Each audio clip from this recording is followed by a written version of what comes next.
Teka lang, pahinga muna ako. Napagod ako sa kakalakad. Okay mga ka-OFW, dito ako galing oh. Pakita ko sa inyo ha.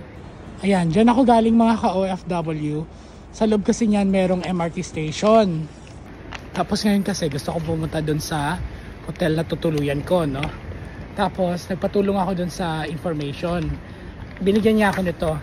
Ito binigyan niya sa akin. Ito oh. Ayan, nandito kami. Tapos dito ako pupunta.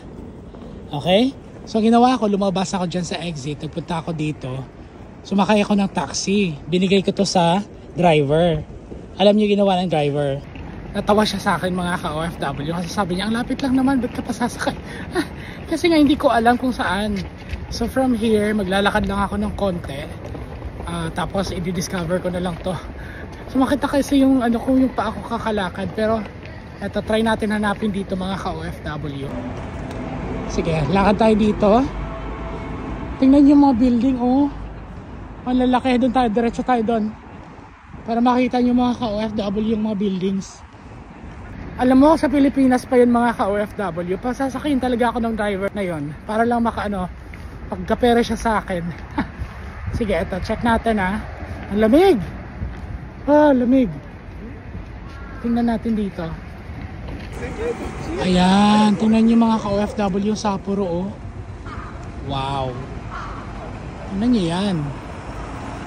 Okay, try natin maglakad doon mga ka-OFW. Ayan, meron pa chinko dito. Ayan oh. Ayan oh. Ayan siya. Ayun.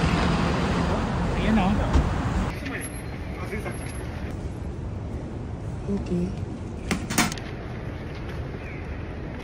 Go straight and turn across the road and turn to right.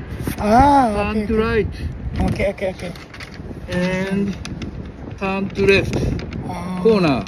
Okay. Anna Hotel. Ana Hotel. We are here. Okay. Okay? Okay. Thank you. Ay. Thank you.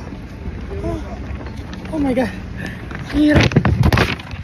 Grabe, ilang taon na napagtanungan ko mga ka-OFW. Yung dalawang babae lang nakapag-abili sa akin ng tamang address. Ayun pala oh. Ayun oh. Yan. So lakad tayo doon. Diba? Ganda pala nito. Malapit lang sa train station. At saka parang business district to mga ka-OFW. Kasi marami akong nakikitang mga empleyado na pauwi. Tsaka maraming mga kainan dito. Ang ganda oh. Alam niyo, ito sinasabi ko na parang in love na ako sa Sapporo.